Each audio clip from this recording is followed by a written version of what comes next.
en la sesión de allá, va a estar acá con nosotras, entonces igual para que también ustedes sepan quién es, ya más o menos le contamos que pues aquí son mujeres de Guerrero, de la Costa Grande, igual le vamos a pasar el video de la primera sesión para que vea más o menos quiénes son, pero igual si te presentas rápido y ya para arrancar con el día Sí, de... gracias. Buenos días. Yo soy Paola Oropesa, soy mamá de dos adultitos ya. Uno tiene 28 y otro tiene 23.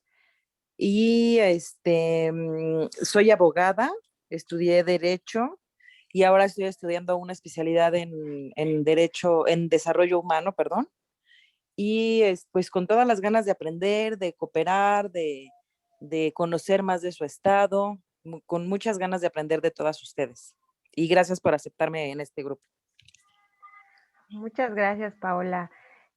Pues ya las compañeras a lo largo de las sesiones nos irán compartiendo. Algunas son mujeres productoras de otro programa que operamos acá en el estado.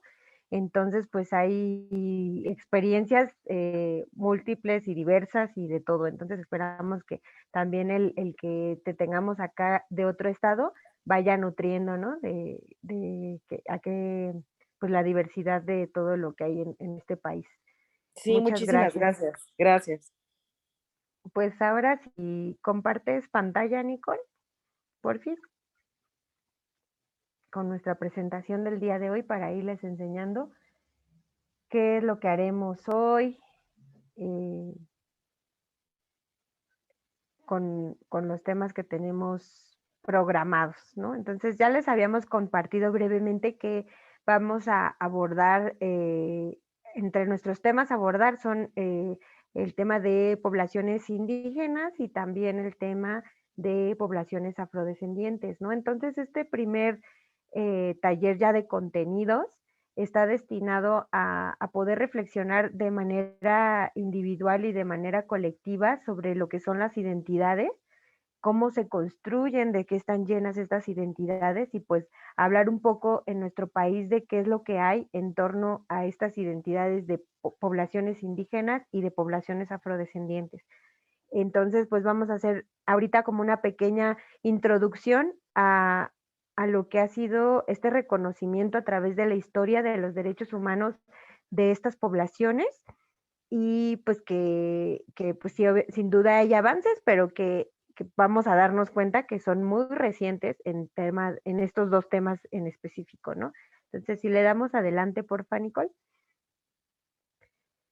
Esta primera parte de poblaciones indígenas se los va a comentar, no, perdón, me equivoqué. Vamos a empezar con qué son los derechos humanos y yo quisiera preguntarle si alguna quisiera decirme brevemente qué es lo que entienden por esto, por derechos humanos, qué les viene a la mente cuando evocamos estas dos palabras juntas, ¿no? ¿Qué se imaginan, qué han escuchado? Y a ver si alguna quiere participar o dedazo.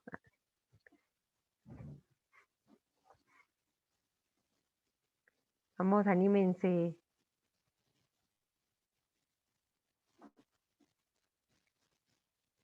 Ya la lámina hasta les está soplando.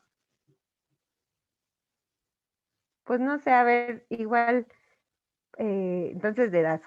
A ver, Pati, si quieres decirnos más o menos qué se te ocurre o qué entiendes o qué has escuchado que son los derechos humanos. ¿Qué, Pati? Usted, Pati Méndez. Yo soy Pati Rangel y usted es Pati Méndez. Es la única tocaya. Bueno. Bien, compañeras, yo estoy en una asociación civil que se llama México Negro, la primera asociación civil en la República Mexicana que luchó por el reconocimiento de nuestra identidad en la Constitución. Y para nosotros es como dice, todos los derechos que tenemos como seres humanos en nuestra forma de pensar, de nuestra religión, de nuestro pensamiento, en fin, que sea la vida digna para un ser humano, sin importar nada que nos distinga o que nos discrimine. Muy bien, muchas gracias, Pati. ¿Alguien más se anima a decirnos qué es lo que entiende por derechos humanos?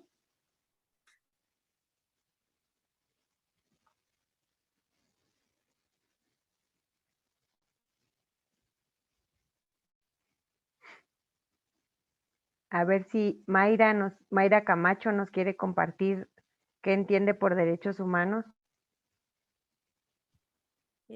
Hola, buenos días.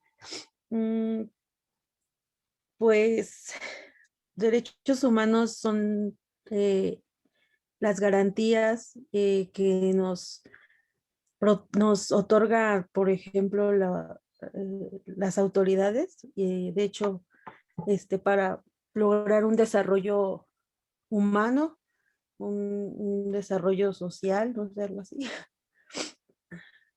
Muy bien, Mayra, muchas gracias. Sí, Sí. yo creo que las dos ideas van en No el se oye. sentido de lo que les...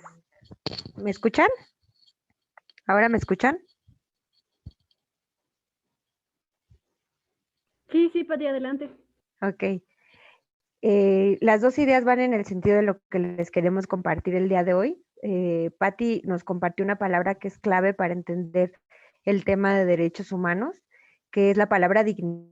Entonces, estos atributos eh, son inherentes a esta dignidad humana, ¿no? Es hacia lo que se encamina entender el conjunto de lo que son los derechos humanos, el poder garantizar que todas las personas tengamos esta calidad humana de manera digna, de manera reconocida, que no esté atravesada por ningún tipo de exclusión y que nos permita ejercer la mayor cantidad o la mayor posibilidad y oportunidades que haya en todo el espectro, ¿no? Entonces a eso está destinado estos derechos humanos. El respeto a los derechos humanos, pues es un deber de todas y de todos. Sin embargo, las autoridades son quienes tienen la obligación de promover, proteger y garantizar estos derechos humanos para todas las personas, ¿no? Entre todos, todas y todos tenemos que construir este respeto, pero una vez que haya que acceder a cierto derecho en específico o que haya que propugnar por cierto reconocimiento o propugnar por cierta garantía, ahí están inmersas las autoridades, en este caso pues pueden ser las autoridades del gobierno o pueden ser las autoridades a través de organismos autónomos nacionales o internacionales, que eso ya lo iremos viendo a lo largo de este laboratorio. Pero era muy importante poder consensar qué es lo que estamos entendiendo por estos derechos humanos. A nivel social, de pronto hay un intento por desvirtuar lo que son los derechos humanos, porque se dice que son intentos por tratar de eximir ciertas culpas, por ejemplo, a quienes cometen algún tipo de delito y todo esto, pero lo cierto es que es un conjunto que nos protege a todos, a todas y todos, incluyendo a las personas que de pronto pueden llegar a cometer algún delito, pero están ahí para protegernos, para evitar el abuso, para evitar el autoritarismo, etcétera, ¿no? Entonces, para eso están.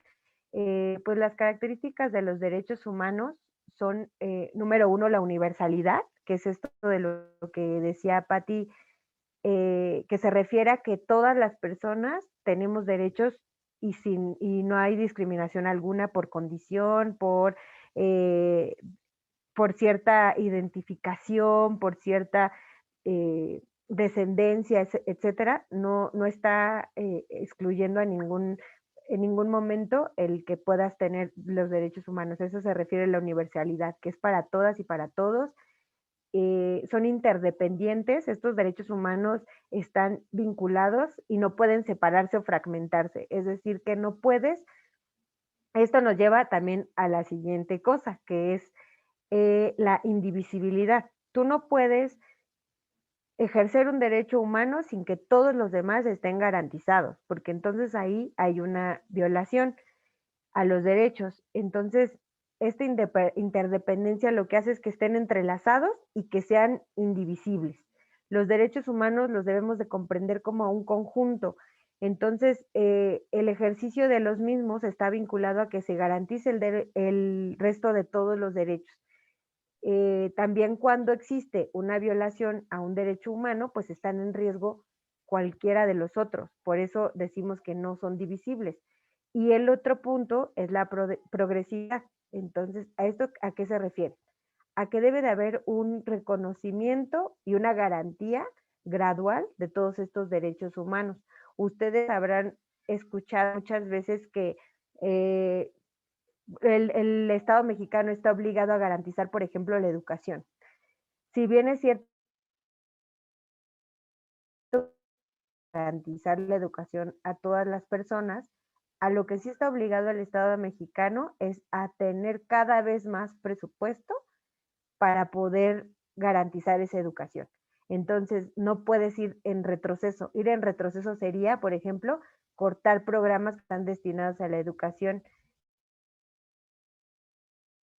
con el pretexto de una violación al derecho a la educación o a la salud, etcétera. También se puede hacer con ejemplos de otro tipo de cosas. En México, además de tener pues una constitución protectora, en este tema, por ejemplo, en el tema afro, tiene este reconocimiento también. También contamos con un artículo, que es el artículo primero, en el cual se hizo una reforma en el año 2011, a través del cual lo que se hizo fue hacer que los convenios internacionales y tratados firmados por el Estado mexicano también sean vinculantes. ¿Esto qué quiere decir? Que los tratados internacionales también garantizan derechos en México. Y aquí, ¿cómo se va a hacer esta distinción? Si hay alguna norma que se contraponga. Primero, lo que se tiene que hacer o a lo que está obligado el Estado es a homologar esas leyes que garantizan los derechos humanos, pero también a lo otro que está obligado es a tomar en cuenta el principio que sea más protector para la persona. Entonces, si alguna cosa a nivel nacional no está protegida, nos vamos a los tratados internacionales que están firmados y si ahí viene algo, entonces esa es nuestra norma protectora y por lo tanto opera ese convenio o esa convención o ese tratado en el Estado mexicano. Entonces, digamos que legalmente México tiene como un blindaje bastante padre, bastante rico en términos de derechos humanos, en el cual pues se reconocen estos convenios internacionales que van casi siempre a la vanguardia. ¿Le podemos regresar tantito, por fin?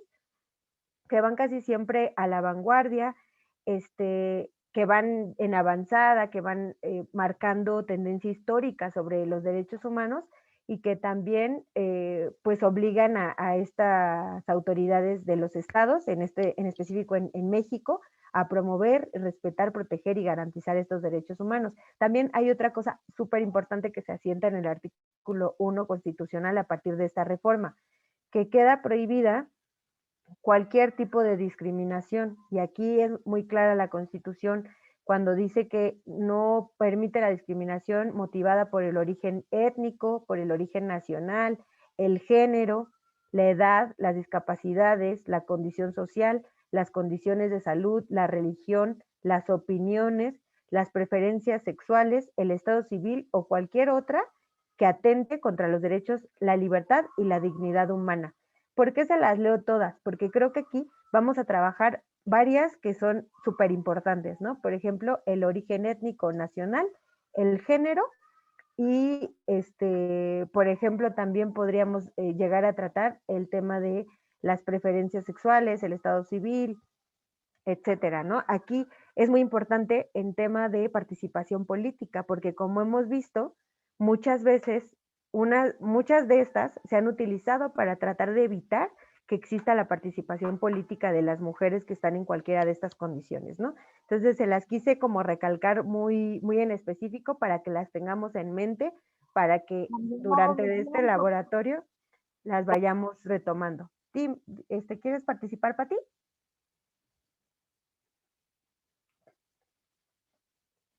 Creo que no, ¿verdad? Bueno, entonces seguimos con la siguiente lámina. Ahí. No, no te escuchamos. ¿Puedes repetir?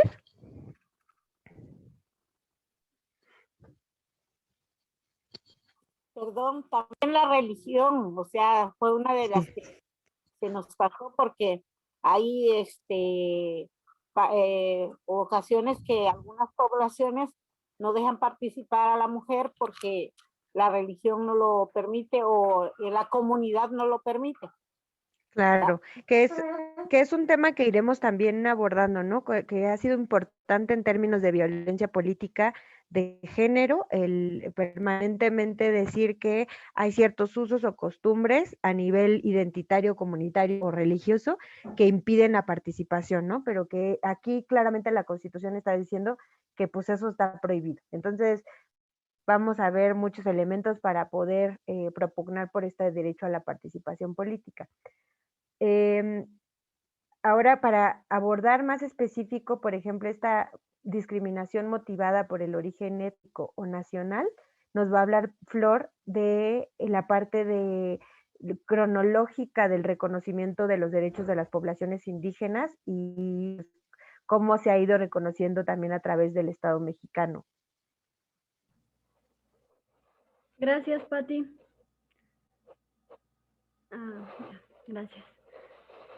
Creo que la última no se ve. No sé si puedas darle otro clic, Nicole, por favor. Dale, gracias. Bueno, sí, les voy a hacer un pequeño recorrido, digamos un breve recorrido. Sí me escuchan muy bien, ¿verdad? Muy bien, gracias. Les decía que no me gustan mucho estos porque están muy grandes, pero lo importante es que nos escuchemos. Un breve recorrido acerca de la lucha por el reconocimiento de los derechos de las personas y de los pueblos indígenas, ¿no?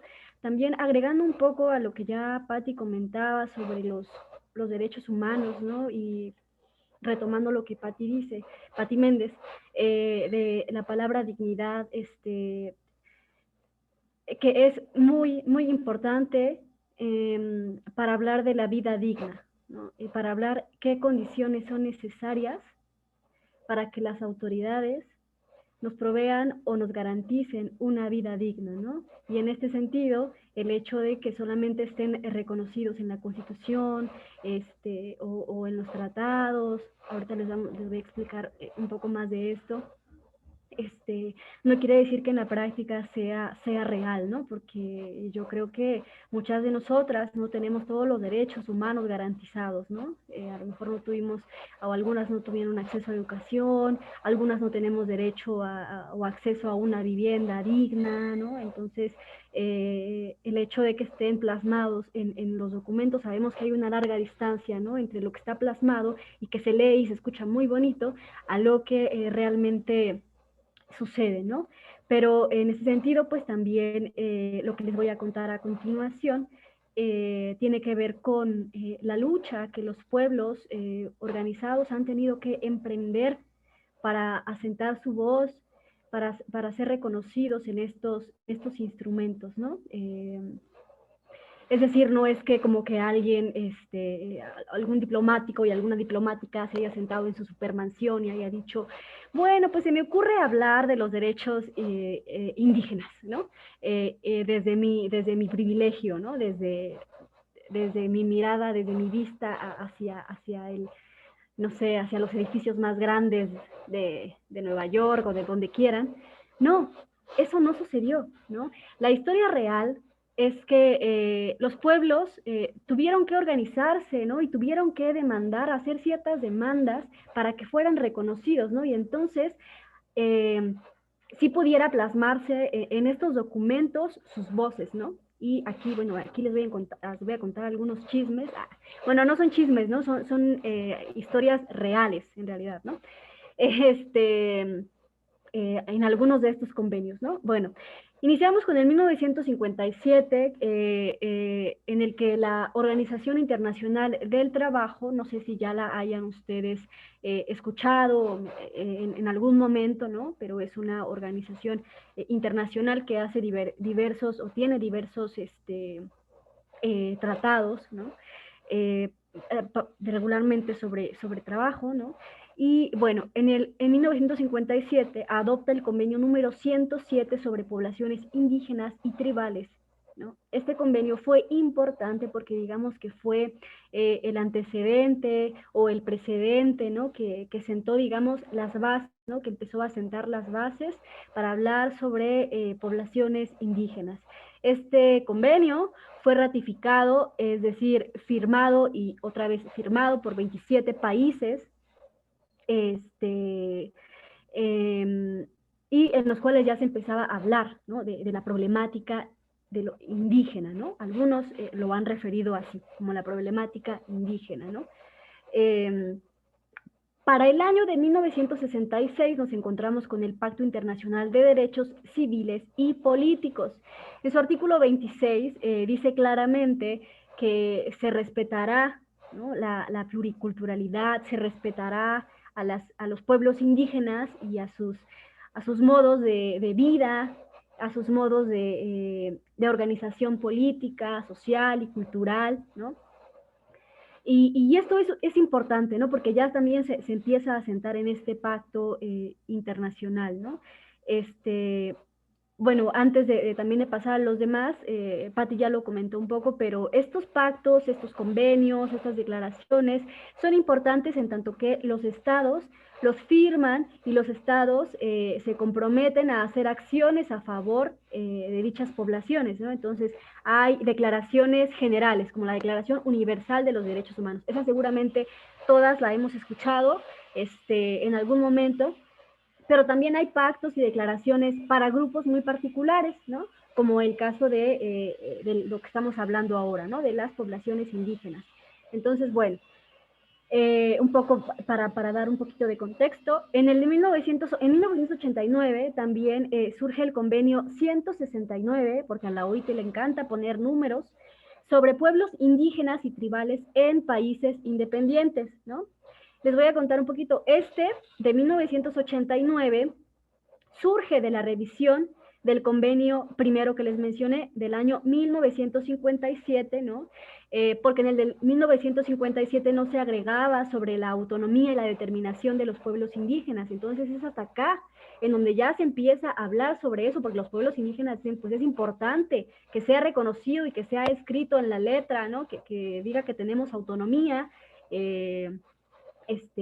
autonomía, ¿no? En nuestros pueblos, en nuestras formas de ser, de organizarnos. Esto para 1989.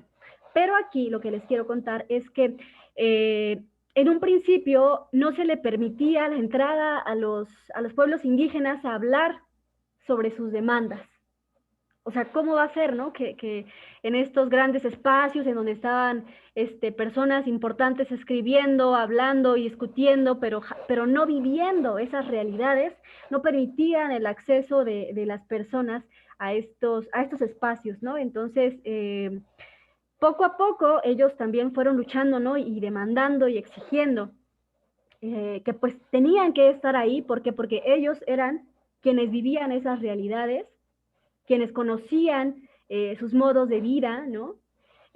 Y quienes podían demandar sus necesidades particulares. Entonces, bueno, después de mucha lucha, pues primero se les dio entrada como, bueno, los dejamos entrar, pero solamente con voz. Bueno, es un avance. Después los dejaron entrar, pero también con voto. Es otro avance, ¿no? Y bueno, en 1992 se encuentra la Declaración sobre los Derechos de las Personas pertenecientes a minorías nacionales o étnicas, religiosas y lingüísticas, ¿no? Entonces aquí vemos que ya del 89 para el 92 no son muchos años de diferencia, ¿no? A comparación del 57 y al 89, por ejemplo. ¿Podemos pasar a la siguiente, por favor, Nicole? Y en ese mismo año, en el 92, México reconoce en su artículo 4, en un primer párrafo, la composición pluricultural de la nación. Esto es sustentado, en los pueblos y comunidades indígenas, ¿no? Aquí sí quisiera hacer, ya que nos estamos acercando, lo anterior fue, digamos, un poco internacional, esto es en cuanto a México, ¿no? Y quisiera comentarles que, pues si bien México es reconocido por tener una multiculturalidad, ¿no? Enorme, digamos, hablando en América Latina, ¿no? Y en el mundo, lo leí en el mundo. es el país que más diversidad cultural tiene, ¿no? Pero eso no significa que, como les digo, en la actualidad no haya o no siga habiendo discriminación o no siga habiendo negación de derechos a la educación, al trabajo, a la vivienda, ¿no? Etcétera. Entonces, bueno, México reconoce en este artículo esta composición pluricultural de la nación, pero es súper reciente, fíjense, es en el 92. En el 92, porque antes, previo a la conquista, ya me estoy yendo muchísimos años antes, pues estaban los pueblos indígenas, pero llegaron y se hicieron políticas asimilacionistas, ¿no? Es decir, pues empezaron a alfabetizar a la gente para que solo hablara español y no hablara sus idiomas, y no practicara su propia religión, y no hiciera sus propias formas de vida, ¿no? Y de organización. Entonces, pues empezó a hacer como, digamos, una especie, se empezó a entender como que las personas indígenas eran inferiores porque no querían, pues, meterse en la parte que ellos llamaban como el desarrollo, el progreso, ¿no? Y entonces empezaron a ver a las personas indígenas como personas inferiores, ¿no? Porque no querían acatarse a esto, ¿no? Y bueno, para el 94 viene el levantamiento del movimiento zapatista, ¿no? Y el cual es muy importante. ¿Por qué? Porque pues ya se empieza a ver también en México a las comunidades de manera diferente, ¿no? No como a esas comunidades, ay, sí, que son inferiores, no. Se empieza a ver como que las comunidades son capaces de tener una organización, y una organización muy fuerte, ¿no? Que exige demandas muy precisas. Entonces, también ese año fue importante.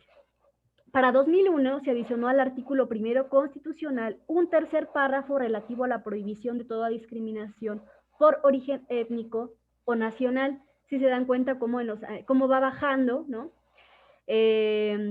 De lo que ya les compartí de los instrumentos internacionales, cómo va bajando a la Constitución, ¿no? Cómo se va asentando también en la Constitución la prohibición de toda discriminación. Y esto es en el 2001, también es súper reciente, estamos en el 2021, o sea, ¿cuánto tiempo tiene, no? En ese mismo año, también, pero en el artículo segundo se contemplan 8 fracciones destinadas a garantizar la libre determinación y autonomía de los pueblos y comunidades indígenas, ¿no? También entre estas fracciones, ¿no? Se encuentra el derecho de organización, de su propia organización para realizar sus elecciones, también de su propia, de practicar de manera pública y privada sus creencias religiosas, sus idiomas, ¿no? Ya empieza a ser un poco más progresivo, ¿no? No se alcanza a ver acá, pero en el 2007 surge algo también importante. La Asamblea General de la ONU aprobó la Declaración sobre los Derechos de los Pueblos Indígenas, ¿no? Y esto es importante, aunque hay unos en lo que les contaba, de que hay unos instrumentos que son, bueno, les voy a contar, vinculatorios y otros que no son vinculatorios. ¿Qué quiere decir esto? Que algunos son de carácter obligatorio y algunos no. En este caso, la Declaración sobre los Derechos de los Pueblos Indígenas no es una declaración de carácter jurídico vinculatorio, ¿no? Es decir, no obliga al Estado mexicano, pero sí tiene un carácter moral muy fuerte, ¿no? Entonces, no tiene vinculación, pero se tiene que luchar porque exista otro instrumento que sí tenga ese carácter vinculatorio, ¿no? Y bueno, no solamente en el papel, ¿no? Sino también en la vida real, ¿no? De las comunidades, ¿no? Porque pues bien sabemos que hay una diferencia abismal, como ya les decía, entre lo que está escrito en el papel y lo que realmente sucede, ¿no? Con las comunidades, ¿no? Y bueno, ya casi voy terminando, pero es importante aquí decir que los derechos, casi siempre se han hablado de los derechos individuales, pero para los derechos de los pueblos y comunidades indígenas se habla o se debe hablar de derechos colectivos, ¿no? ¿Por qué? Porque pues son comunidades, son organizaciones, ¿no? Porque tienen su propia forma de vida, entonces se tiene que hablar sí de derechos individuales, pero también de derechos colectivos, ¿no? Y los individuales son entendidos como los que ya les mencionaba, derecho al trabajo, a la vivienda, etcétera, ¿no? Y bueno, también quería traer a cuento algo, ¿no? Que hace 2 días, el 21 de febrero, fue el Día Internacional de la Lengua Materna, ¿no? Esta fue incorporada por la UNESCO, ¿no? Entonces, pues hoy día ya se puede escuchar de forma más, no, pues que sí, hay que valorar a los pueblos indígenas, etcétera, ¿no? Pero antes no, ¿no? Y como vemos en la historia, pues eso ha costado mucho. Ha costado pues que las personas tengan que estar ahí, ¿no? Dándoles lata, no lata, sino exigiendo, ¿no? A estos diplomáticos, ¿no? Que querían redactar los derechos sin siquiera ellos vivir de manera real las situaciones, ¿no? Entonces, creo que pues a la siguiente, Sharon, creo que esta parte ya terminaría yo. Sí, Sí, ¿verdad? Sí. No sé si, sí, bueno, ahorita bueno, tengan igual, algún comentario. pues ahorita justo en el chat nos compartía Pati como la parte, la inquietud de también hablar al tiempo que estamos hablando de conquistas sobre derechos de las poblaciones indígenas como colectivo, pues de las poblaciones afrodescendientes, ¿no? ¿Qué pasa con estas poblaciones? ¿Quiénes son? En México existen, ¿no? Porque incluso hubo un mutis colectivo generalizado de hablar sobre estas poblaciones, ¿no? Es muy reciente el reconocimiento de este tipo de poblaciones que pertenecen a la pluriculturalidad de este país. Entonces, pues primero, seguramente yo les voy a hablar de quiénes son, a quiénes se reconoce a través de estos tratados, pero es seguro que ustedes conocen a muchas personas que son parte de sus comunidades o que viven en comunidades aledañas que pertenecen a esta población afrodescendiente, ¿no? Bueno, de acuerdo con los tratados internacionales, pues se reconoce como personas afrodescendientes a las personas que descienden de esta diáspora africana en el mundo. ¿Qué quiere decir diáspora?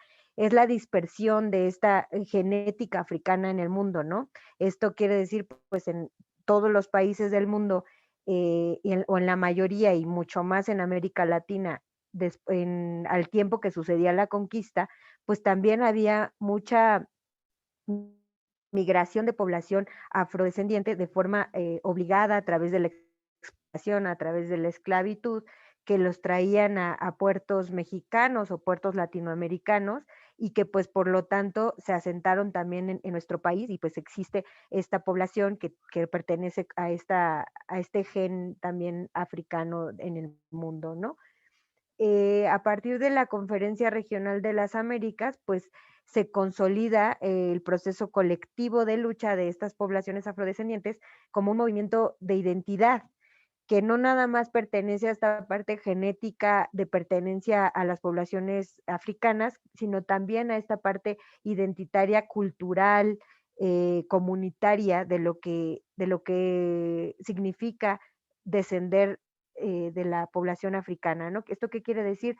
A las prácticas culturales, a las costumbres, incluso a la religión, y que esto pues tenía que ser reconocido, ¿no? Entonces, a partir de la Conferencia Regional de las Américas, en América Latina, pues se reconoce el uso del término afrodescendiente para referirnos a todas aquellas poblaciones que pertenecen a esta dispersión africana en el mundo de forma integral, no nada más pertenecen en términos de la identificación a través del color, sino también a través de todo lo que ese complejo cultural implica, ¿no?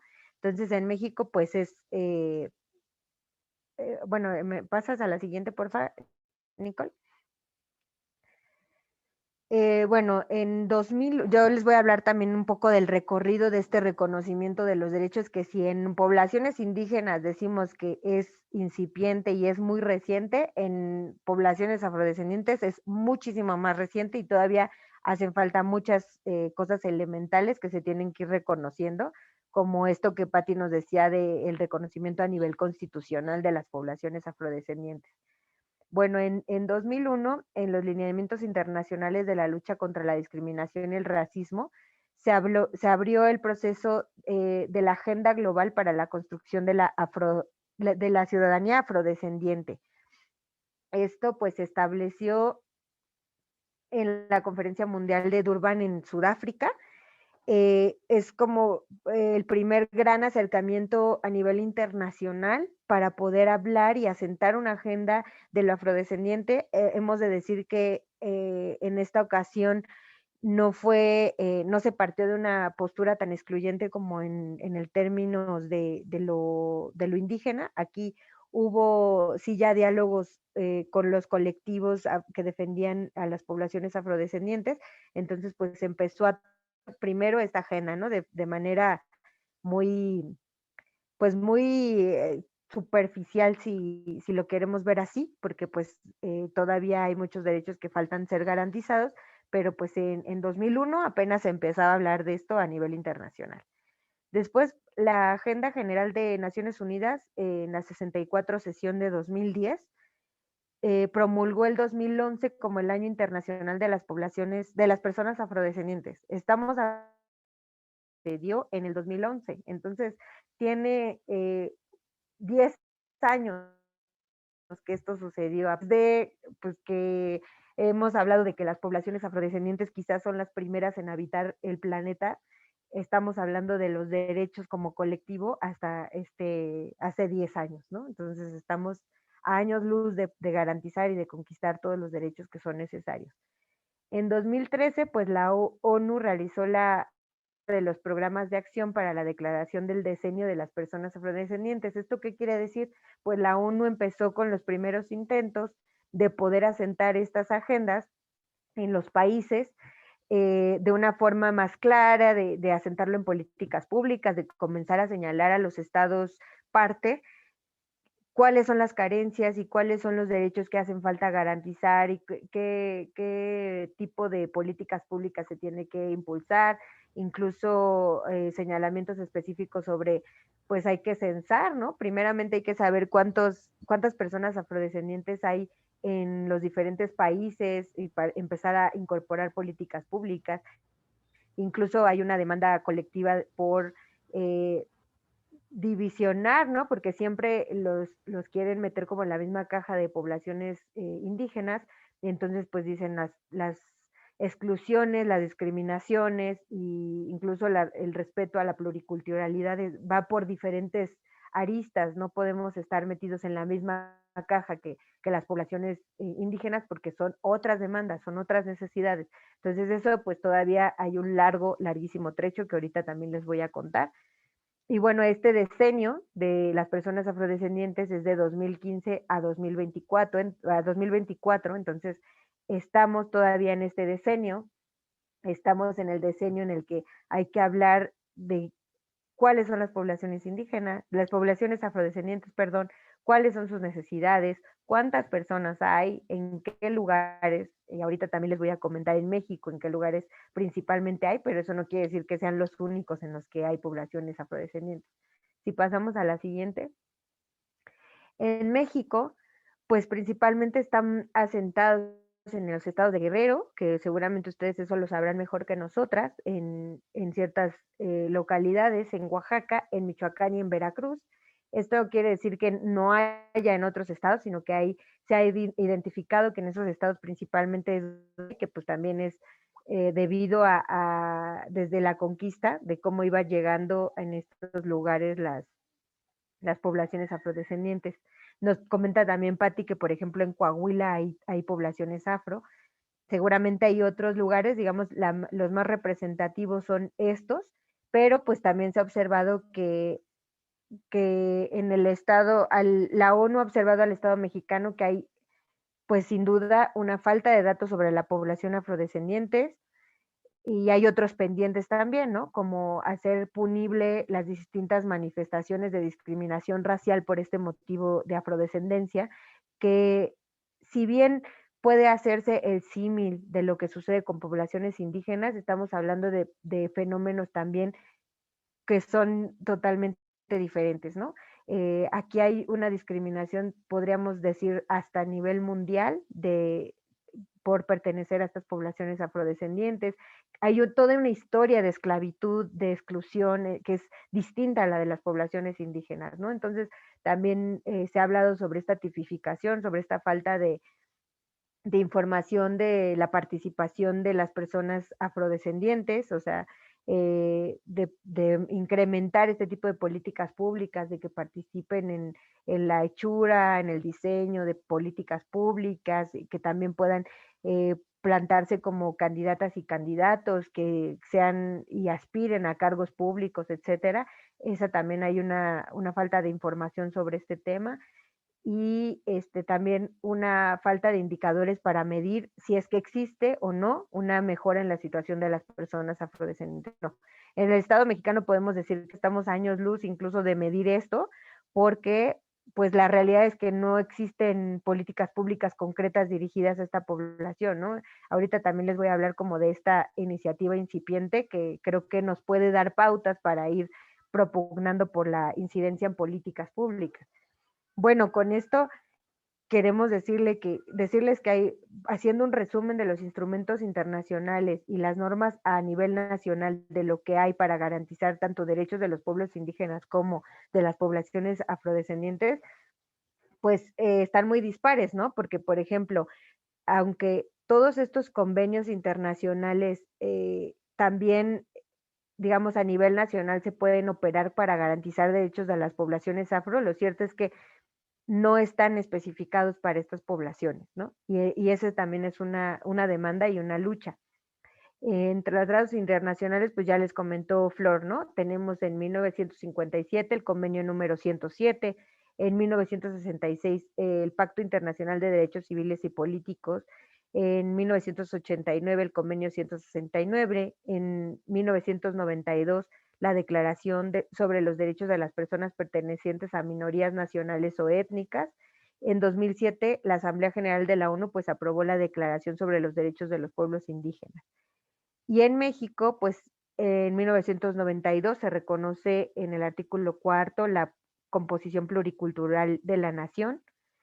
Después se adicionó el artículo 1 para prohibir la discriminación por origen étnico o nacional. En 2001 se contempla en las 8 fracciones destinadas a garantizar la libre autodeterminación y autonomía. Y en 2018 apenas en la ley del Instituto Nacional de los Pueblos Indígenas se reconoce, además de pues, tener esta ley para este instituto, se reconoce a las poblaciones afro como sujetos de derechos de esta ley. Esto es una cosa que, si bien puede verse como un avance para las poblaciones afrodescendientes, lo cierto es que no hay una ley específica para reconocer estos derechos de las poblaciones afrodescendientes. Entonces todavía, digamos, el Estado mexicano sigue metiendo en el mismo saco esas demandas que pues no terminan por cumplir la cobertura y las necesidades específicas, ¿no? Que son de diferentes poblaciones. Bueno, ¿y por qué todavía es necesario? O sea, si estamos hablando en general de derechos humanos, de derechos a la participación política, ¿por qué todavía es importante hablar en específico de las poblaciones indígenas o de las poblaciones afrodescendientes? Bueno, todavía en la encuesta nacional contra la discriminación que hizo el CONAPRED junto con INEGI, las personas de 18 años o más declararon que justificaban poco o nada que las personas practiquen tradiciones o costumbres distintas a las mexicanas. Y las entidades con los porcentajes más altos fueron Chiapas, Oaxaca, Veracruz, Tabasco y Guerrero. Esto quiere decir que todavía hay un nivel alto de intolerancia a que las personas practiquen sus propias tradiciones o costumbres, que sean distintas a las mexicanas, ¿no? Que esto de mexicanas lo digo entre comillas, porque en realidad es como decir que hay una sola identidad mexicana y no hay un montón que están reconocidas en la Constitución, ¿no? Incluso en el nivel pluricultural. que también cuando hablamos de poblaciones indígenas estamos hablando de muchísimas personas con distintas costumbres, ¿no? Igual de poblaciones afrodescendientes que también tienen distintas costumbres y distintas tradiciones, incluso distintas religiones. Entonces hay un nivel alto de intolerancia, sobre todo en estos estados, que aquí nos estamos hablando de que en el estado de Guerrero, que es uno de los estados con mayor pluriculturalidad, también existe esta intolerancia. En el estado de Oaxaca, que es otro estado en el que estamos trabajando, también es de los estados que tienen mayor intolerancia. Pero los otros también tienen respuestas en ese sentido, ¿no? O sea, todavía si nos vamos en los estados que están en azul, tienen entre el 55.7 y el 64.2%, que son los estados de Baja California, Sinaloa, Coahuila, Nuevo León, Tamaulipas, San Luis Potosí, Guanajuato, en la Ciudad de México. O sea, todavía hay un nivel alto, ¿no? Y bueno, si vamos a la que sigue, por favor, Nicole. Este es otro dato que también nos da la ENADIS, que las personas, ante la afirmación, la pobreza de las personas indígenas se debe a su cultura, el 36% de los hombres y el 33% de las mujeres contestaron que sí a esta afirmación. O sea, un porcentaje alto todavía de mujeres y de hombres asocian la pobreza de las personas indígenas a la cultura que practican, ¿no? Y esto pues todavía es una cosa que se tiene que trabajar mucho a nivel de discriminación, porque pues antes que la cultura o las costumbres, pues hay un montón de cosas que impiden el acceso, que impiden el acceso a la educación, a las oportunidades, de igual manera que cuando no perteneces a una población indígena. Entonces, pues sí también refleja cierta discriminación por parte de las personas, de los hombres y de las mujeres en México.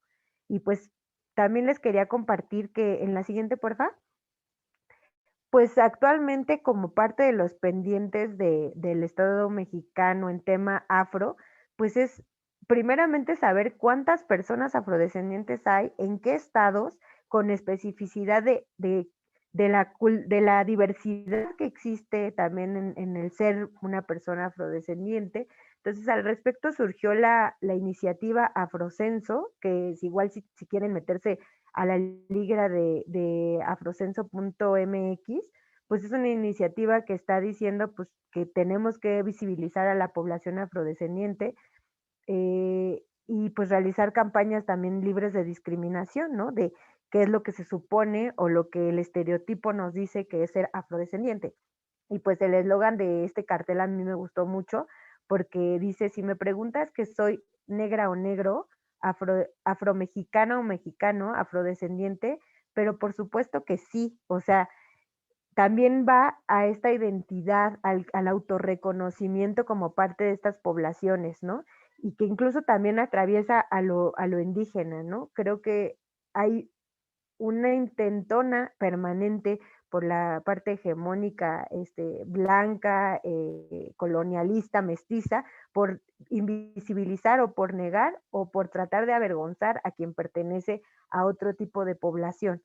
Y este cartel me gusta mucho porque está enfocado al afrocenso, a que pueda hacerse, pero también a que las personas se autorreconozcan y se autodeterminen como afrodescendientes. Porque también lo cierto es que cuando se hacen las encuestas, por ejemplo en INEGI, buena parte de poblaciones que podrían decirse poblaciones indígenas lo niegan, y también en las poblaciones afrodescendientes pasa.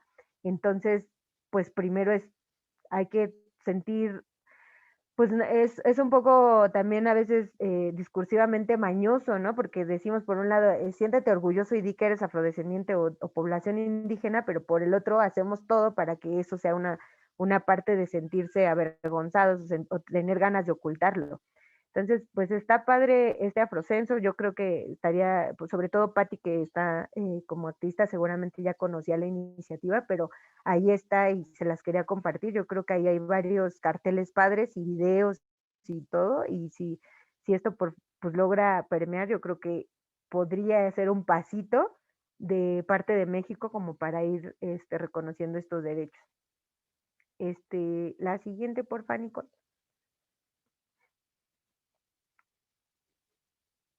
Ay, ya se trabó.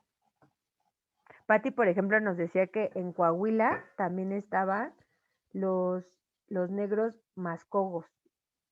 Y pues así como en Coahuila hay, seguramente hay en muchos otros lados, ¿no? O sea, en la Ciudad de México también hay buena parte de población afro, pero que ya no tampoco se autodetermina así. Y pues eso es una de las cosas que se tiene que cumplir. También dice que en Nayarit hay, yo creo que una vez que esta iniciativa permee podemos tener mejores datos, ¿no? Ahorita ya estamos como que con los estados que son más reconocidos y que también hay buen movimiento afrodescendiente como en Guerrero y en Oaxaca, pero hay otros también en donde hay. Ahorita lo que les quiero proponer es que podamos hacer un breve break de unos 10 minutitos para que tomemos agua, estiremos piernas, vayamos al baño, todo. Nos veamos aquí en esos 10 minutos y nos puedan decir si tienen alguna duda. Mientras tanto, como que digerir un poco la información que sabemos que es densa porque estamos hablando de leyes, estamos hablando de datos y estamos hablando de procesos históricos que son de muchos años y que queremos dárselos en un santiamén, pero si quieren despuesito, podemos hacer como algo de dudas y respuestas y regresamos con esta actividad que se llama la historia de mi comunidad. ¿Sale? Entonces nos veríamos aquí a las 12:10 si les parece bien.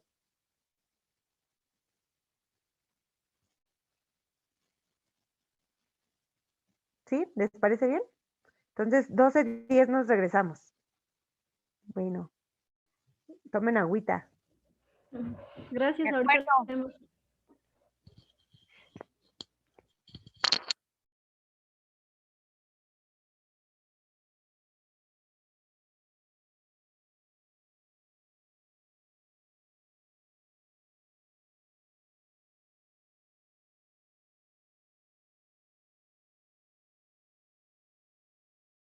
Algunas se fueron, a ver si ahorita otra vez regresan para que sigamos con este taller.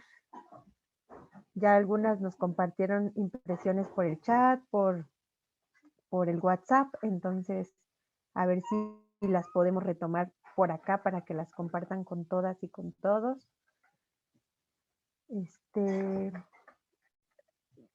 Algo que queremos preguntarles sus dudas, pero también queremos pedirles algo como muy encarecidamente. El tratar de que las participaciones sean breves, que sean concisas. A nosotras nos gusta mucho usar una analogía que dice que el tiempo es como un pastel, ¿no? Entonces, si tenemos un solo pastel para todas, hay que tratar de que todas las rebanadas sean más o menos del mismo tamaño y por eso les pedimos que sean breves para que todas puedan participar, si es el caso, si todas tienen alguna duda o algún comentario, pues nos lo puedan ir haciendo saber. No sé si ya ande por acá Cata, no sé si es que nos escribió que tenía una tesis sobre identidad de mujeres. Ah, sí, Cata, porfa, a ver si nos quieres compartir. Sí, aquí estoy.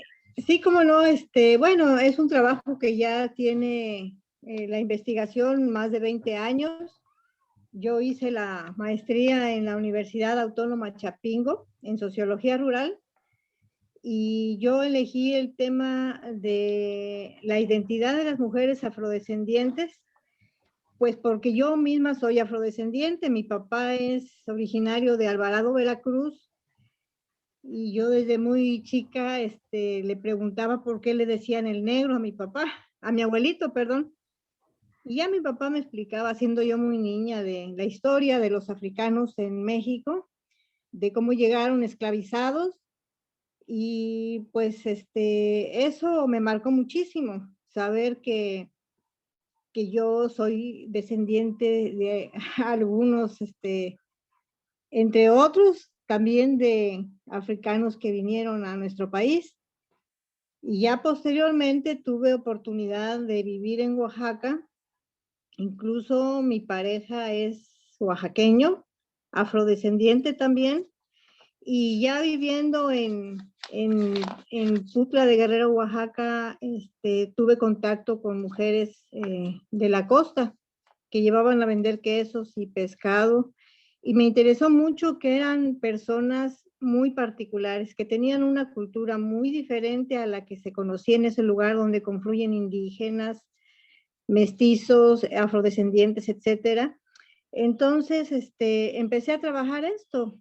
Mi pareja es de Pinotepa Nacional, de un pueblito cercano a Pinotepa Nacional, y fue pues creciendo mi interés por conocer más esa tercera raíz. Así es de que estando haciendo la maestría propuse el tema.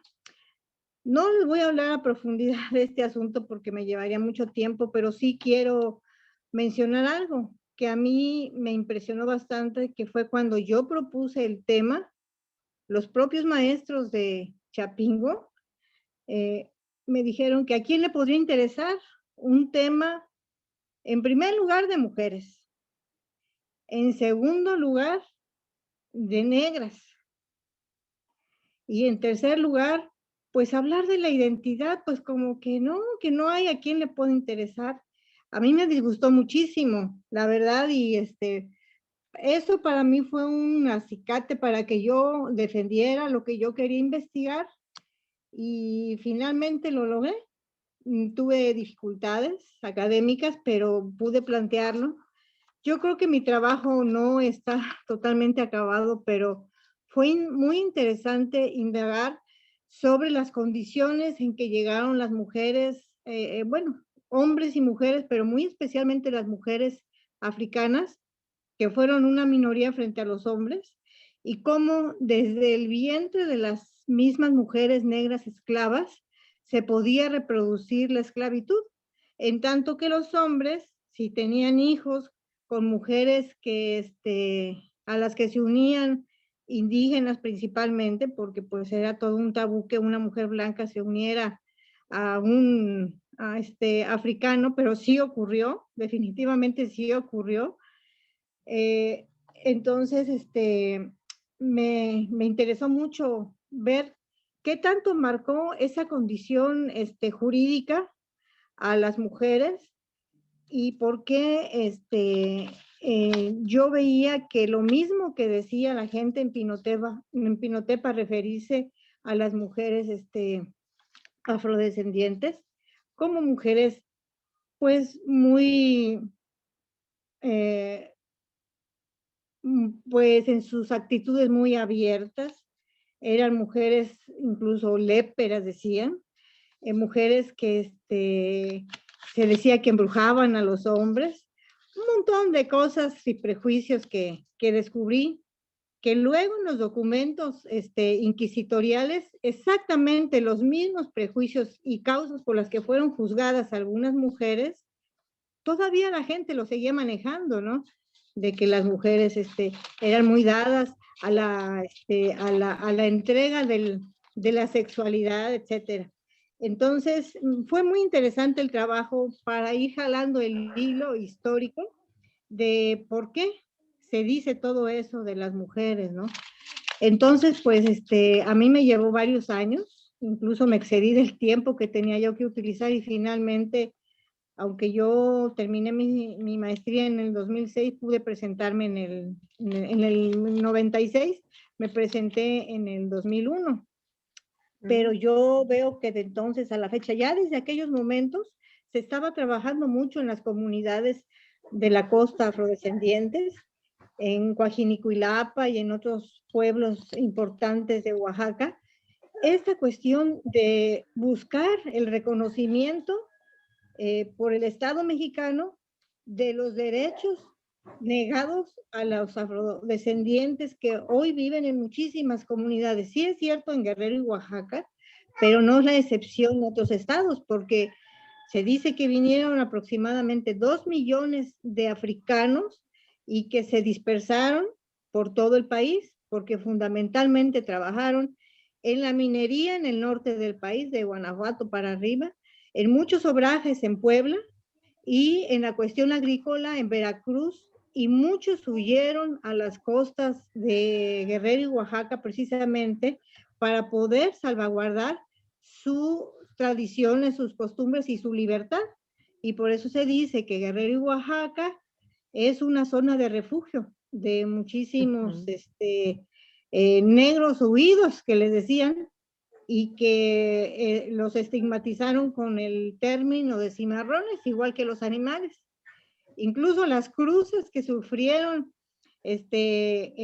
con otras etnias fueron calificadas de forma animalesca, ¿no? Como coyotes, lobos, etcétera, ¿no? Claro. Entonces, Que yo eso, lo dejo hasta aquí, porque sí.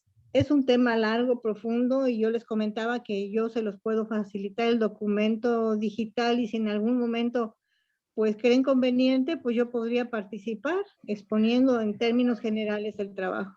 Muchas gracias, Cata. Yo creo que es un documento que sin duda es muy interesante para todas nosotras el poderlo leer. Qué más que un documento que está hecho por una persona que está atravesada precisamente por esta identidad, y eso yo creo que lo hace muy importante, muy necesario y además interesante, ¿no? Que está hablado desde la propia experiencia. Y pues de verdad que te lo agradecemos mucho. Yo creo que entender esta vivencia, como incluso lo decías, como el tipo de apodos, el tipo de estigmas que por muchas razones vemos todavía hoy en día, ¿no? O sea, yo creo que es un estigma que persiste, sobre todo en el tema cultural, cuando hay una persona afrodescendiente se dicen muchas cosas, pero cuando es mujer y es afrodescendiente se dicen muchas otras cosas más. Entonces, por acá por el chat te ponía Patti que vienes de un pueblo cerca de Pinotepa, igual para que leas ahí en el chat qué te puso, igual se Ajá, muy pueden bien. ir contestando y todo. Yo creo que las dos tendrán experiencias súper valiosas de intercambio y esperemos que podamos tener ese espacio justo aquí para que puedan irse amarrando, ¿no?, la experiencia, pero también hablar de este tipo de discriminaciones y de cómo se pueden ir planteando soluciones, ¿no? Al final, una de las intenciones de este laboratorio es plantar agenda. Y en este tema yo creo que todavía hay mucha agenda, mucho recorrido que dar, y pues de la voz de ustedes, ¿no? Porque pues son quienes son las aptas, son las voces autorizadas para poder hablar de temas afrodescendientes, yo creo, sin duda. Claro, con mucho Muchas gusto. Sí, ya gracias, vi Cata. el mensaje.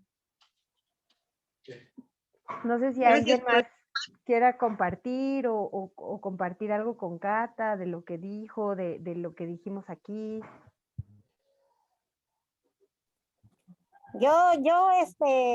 Pati, Sí, adelante, Pati. María.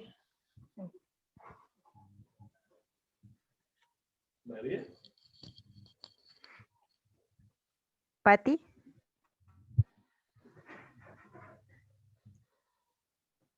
¿Todavía estás por ahí? ¿Nos quieres compartir algo? Ay, creo que le está fallando su micro, ¿verdad? O yo no le escucho nada más. ¿ya me escuchas? Ahí sí, venga. Ah, ok. Bueno, sí, lo que dice Cata es verdad. Por eso es que nosotros tratamos de iniciar este movimiento a invitación del padre Glim, porque antes habíamos andado dando palos de tumbo aquí en Cuaji. Nos reuníamos en la cancha y de historia. Es que no había nada en los libros. Mi mamá, yo soy de Pinotepa porque me registraron allá. Mi mamá era de Acapulco, detrás de la iglesia de la Soledad, en el Zócalo, allí en el centro de Acapulco. Mi mamá contaba que ella se lavaba los pies en el mar y luego entraba a la iglesia, que el mar no estaba tan lejos y que su mamá era una señora que vendía, le vendía a los estibadores y pues no podía hacerles de comer carne, ni mole, ni marrano, ni res, porque esas solo los ricos. Entonces, les hacía pues humildemente caldo de pescado y de langosta, porque eso era lo que había en ese momento. Así es que Pues yo viví con mi abuela, mi mamá quedó huérfana a los 6 años y se la llevó mi abuelo con su esposa porque mi abuelo después se casó. Mi abuela era de Pinotepa, de gente que mucho decían que eran familia de españoles. Y a mi mamá le decía, no directamente, pero le decía que las negras como las cabras tiraban para el monte, como lo que dice Cata, o sea, ese estereotipo tenían. Yo físicamente, fenotípicamente no tengo características afro, mi hermana Donají sí, y cuando nosotros íbamos porque vivíamos en Cuaji, mi mamá se vino a Cuaji porque andaba buscando sus raíces. Eso de buscar nuestra raíz, nuestra identidad, fue porque mi mamá fue huérfana y no conocía a su mamá, no conocía a su familia, se la llevaron donde mi abuela y mi abuela le coartó para poderla integrar a la familia, le coartó la herencia familiar de parte de su mamá y mi mamá la perdió. Aquí, Entonces, cuando dices que este dicho de que las mujeres afro o las mujeres negras jalaban para el monte, ¿a como qué las se cabras, refiere? Ajá, como las cabras, pero que eran muy qué quiere decir? livianas, que eran muy Ah, livianas. ok, como este estereotipo de hipersexualización de la mujer, Así ¿sí? es, Ok. sí. Entonces, yo vivía eso y yo viví en México. Mi abuela se fue a México y en ese tiempo tuve una situación de salud y me llevaron para allá de 3 años. Yo viví con ella y yo veía cómo ella discriminaba porque tenía muchachas de Pinotepa trabajando indígenas y las discriminaba demasiado y a mí me dolía y no sabía qué hacer. Ujú. Y luego lo que decía de las negras, y yo veía que mi mamá era negrita y cuando venía para acá, para Cuaji, le decía, mamá, es que los negros somos malos. Y decía mi mamá, no, hija, en donde quiera hay negros, negros y blancos, hay buenos y malos, hay pobres y ricos, en todos lados es igual. Y de ahí empezó la semillita a germinar de saber de dónde venía mi raíz. Cuando empecé a ser docente, me quise venir a Cuaji porque a mí me estaban dando Acapulco. Y yo me quise venir a Cuaji para enseñarle a los niños. Por lo poco que encontré en los libros, no había nada en la primaria, no había nada en la secundaria.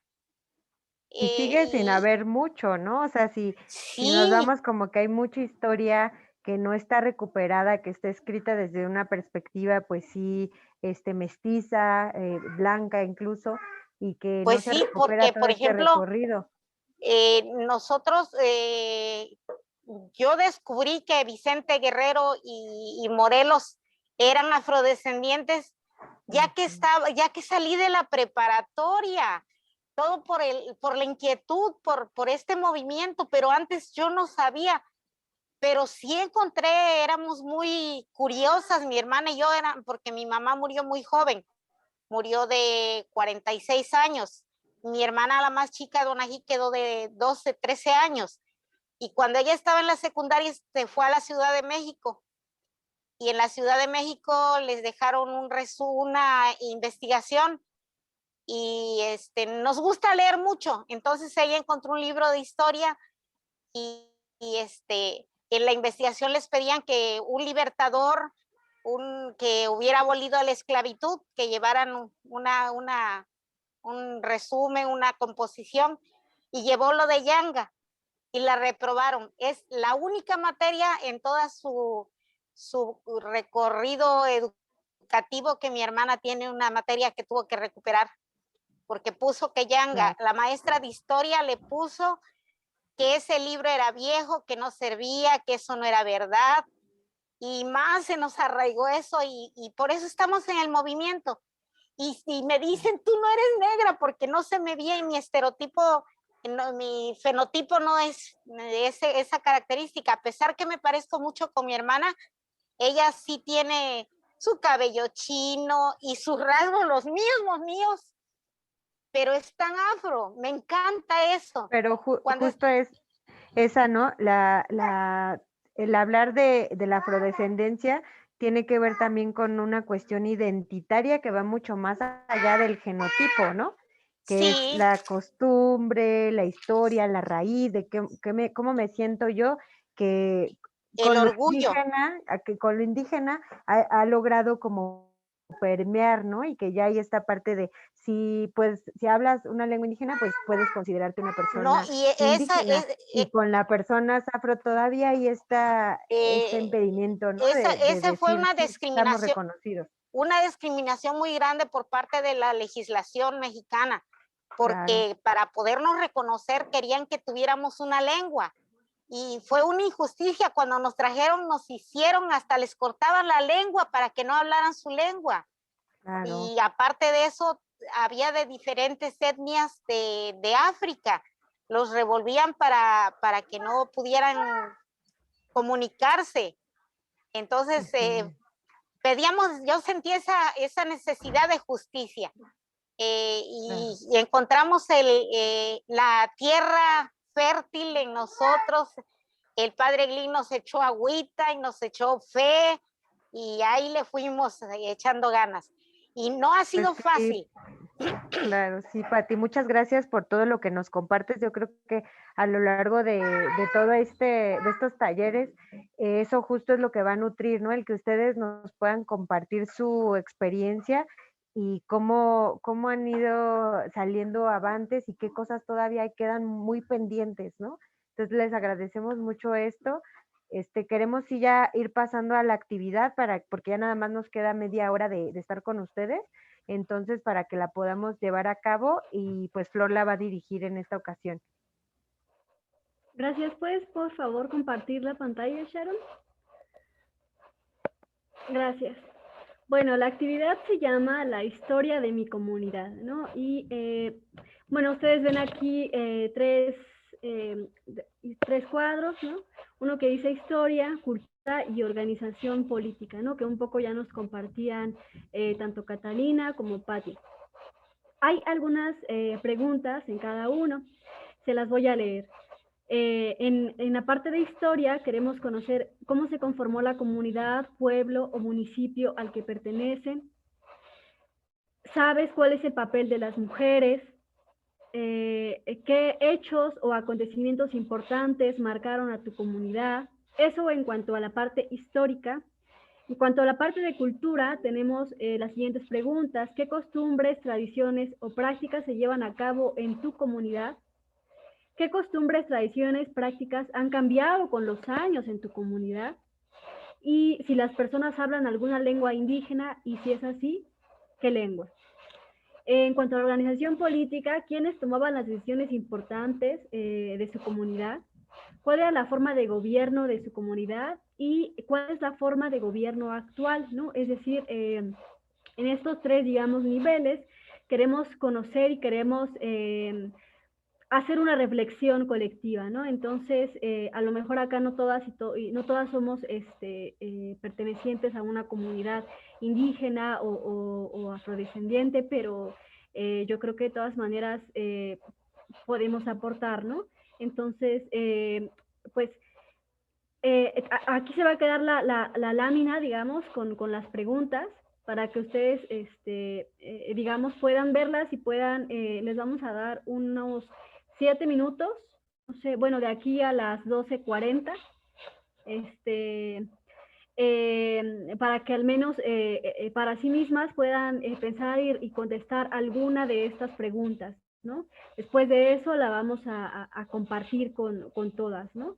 Pues bueno, no sé si queda alguna duda con respecto a esta actividad y lo que vamos a compartir, ¿no? Si no es así, pues si quieren podemos empezar y pues aquí tienen las preguntas, ¿no?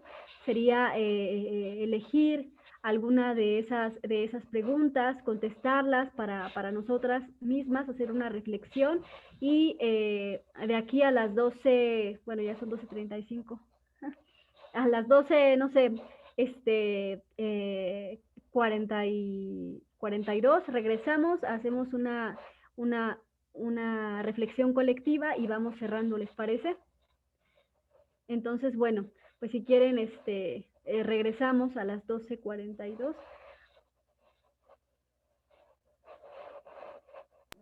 Vale.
Podía abrir mi cámara, pero ahora entiendo a la facilitadora, porque decía, ay, por favor, por el amor de Dios, abran sus cámaras, aunque sea para verle sus caritas, porque decía, no veo a nadie, no sé si de verdad están o nada más, ¿no? Entonces, bueno, aquí sí les pediría que quienes puedan abrir su cámara en el momento en el que vayamos a participar, ¿no? Para que las veamos, para que sepamos que están aquí, ¿no? Acompañándonos. Entonces, bueno, vamos a hacer de manera breve esta actividad. Quisiera preguntar quién se... o yo elijo. Quien tenga la cámara apagada, será la primera persona en participar. ¿Qué les parece? A ver, por ejemplo, Karina Hernández. ¿Quién dijo eso? Bueno, Pati, tú ya participaste, eso está muy bien. Entonces, dejémosle chance a las compañeras que no han querido participar o que no han prendido su cámara. Por ejemplo, Karina Hernández, ¿andas por ahí, Karina? ¿Nos escuchas? No le copia, ¿nos escuchas? ¿Me oyes? Sí, nos escuchas, nos oyes. Creo que no, pero bueno, a ver si no. Adriana Guerrero dice. Adriana, ¿andas por ahí? Hola, ¿me Hola, ven? Adri. ¿Me escuchan? Sí. ¿Me oyen? Las tres cosas. Hola, yo soy Adriana. Soy Adriana Ramos Álvarez, estoy en el estado de Guerrero, bueno, en el municipio de Coyuca de Benítez. Muy bien. A ver, voy a ver la hoja, espérenme. Un poquito de lo que sé de la historia. Yo nací en un pueblo llamado Platanillo, que es parte del municipio de Coyuca de Benítez, y hace algunos años investigamos su historia. Un poco de lo que les puedo comentar es de que pues no tenemos exactamente el dato de cuándo se fundó, pero que ahora sí que algunos pobladores comentan que antes de la revolución el pueblo ya existían como unas 10 casas de bajareque. ¿Cuál fue el papel de las mujeres en la historia? Bueno, no sé si comentar cuál fue el papel porque exactamente no lo sé, pero sí, por ejemplo, pude investigar que de las personas que me dijeron que fueron los fundadores, 3 de ellas fueron parte, o sea, me mencionaron a 3 mujeres que fueron parte de la fundación del pueblo y otros 6 hombres que también fue parte de la fundación nueva. Las mujeres en aquel momento hacían chicasmo porque el pueblo hizo a otra y ahí existía un sitio que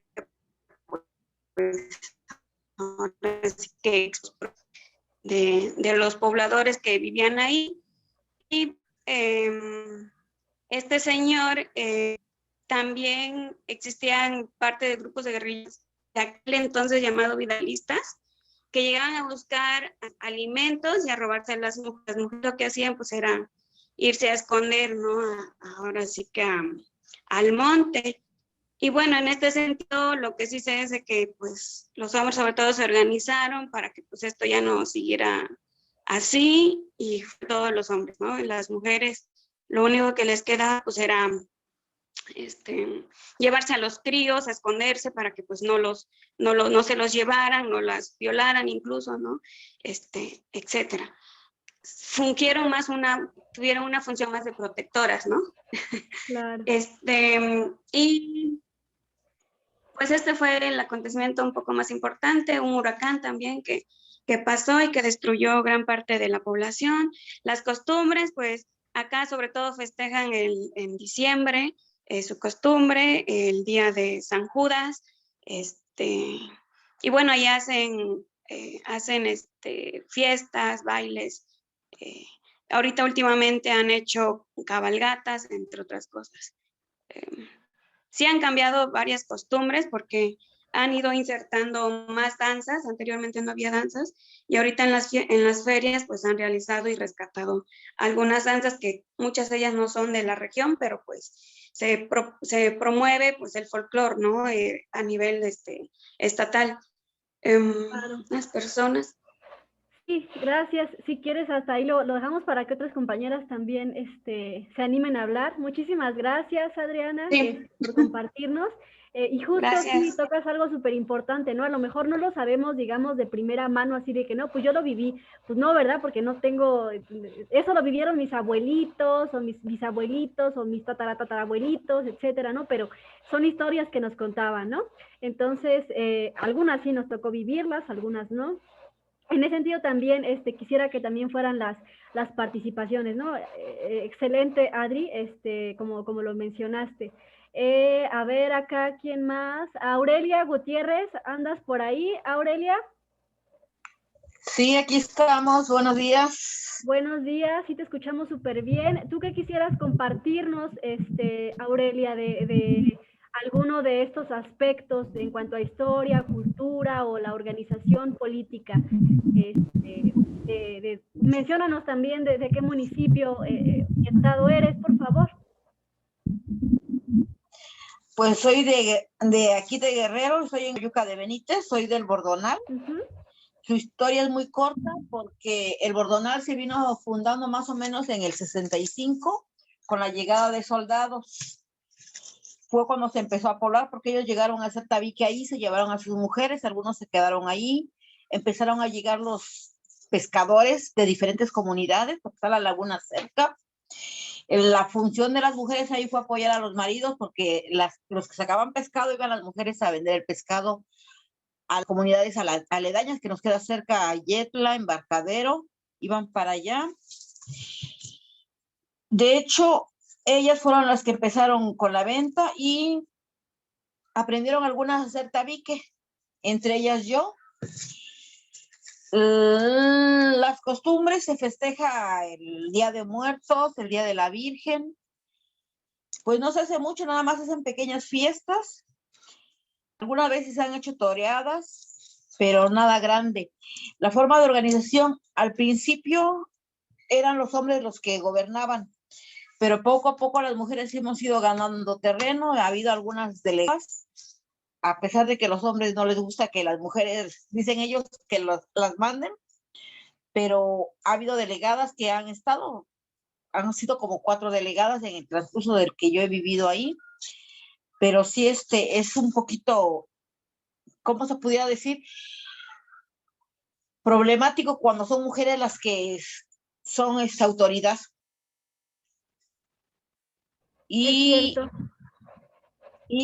nuestra forma de gobierno es según organización y costumbre, porque los ayuntamientos siempre piden que se nombre un voluntario y 3 vocales, pero ahí es de levantar la mano y queda fulano y el que pierde es el suplente, y para el siguiente año se vuelve a hacer las votaciones como si no hubiera habido autoridad.